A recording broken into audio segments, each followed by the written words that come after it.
It's funny when people talk about business or they talk about they mention something, they go work-life balance. What's your work-life balance? And mainly when they mean work life, they mean like at home or something. But there's actually three. It's your business, your family, and yourself. And everybody always forgets about that last one, yourself, including me.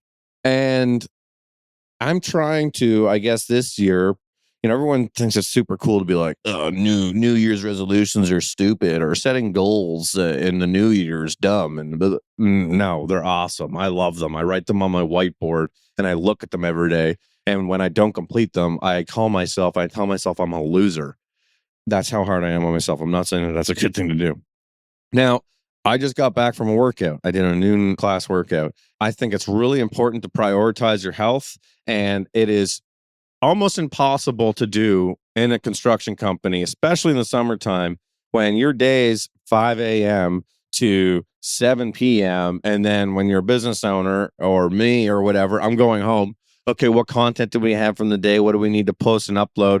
Oh, okay, this client just texted. They're actually not ready for us to move there tomorrow. So now I got to retext. Now I'm texting Catherine about that. Okay, now Alex is messaging me about this job that he's priced because they need to know a price because they want to get started next week on this.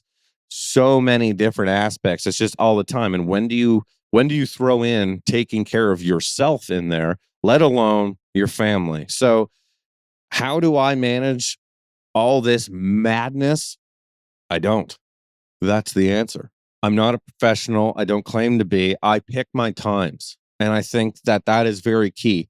And I'll also mention another one is marry the right woman or man. I cannot stress that enough. I have two kids with a third one on the way. And everybody I talk to is like, oh, geez, how are you going to manage three kids? Your life, you won't have any time for work or blah, blah, blah. I have an awesome, awesome wife. And that is honestly the glue that holds this paper mache of life together. I could not do what I do without her. Yeah, three kids scares the crap out of me, but you got to pick your times with your family. Right now it's January 1st. It's been 2 years. I never took a honeymoon with my wife. We haven't been alone in 3 years. We took 7 days. We went on a trip together. 7 days was a little too long. 5 days would have been perfect. We both agreed that 5 would have been perfect. 7 was like, you really start missing your kids around 5 days. And then you get back and you're like, oh, I missed you guys. I'm kidding. I'm kidding. Okay, January's going to be slower with work, this and that. There's March break. March is still kind of slow. We're going to do a Disney trip with the kids. And then between those kind of two trips, yesterday I was home at 4:30. Tonight I'm going with my wife to an event at 5 o'clock.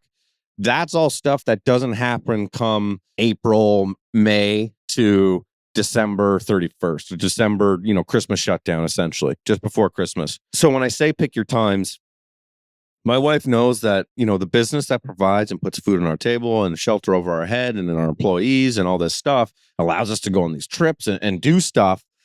It requires me to be on it and fully actively working between, here and here, well, all the time, but I'm more lenient in a certain amount of space just after Christmas to April. So that's when I myself go, okay, now is my time to act on the work family, the balance, and go home earlier. I don't need to be sitting at the office yesterday by myself at 4 p.m. in the afternoon. There's no one there.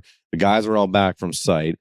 There's not much pricing like it's just quieter right now.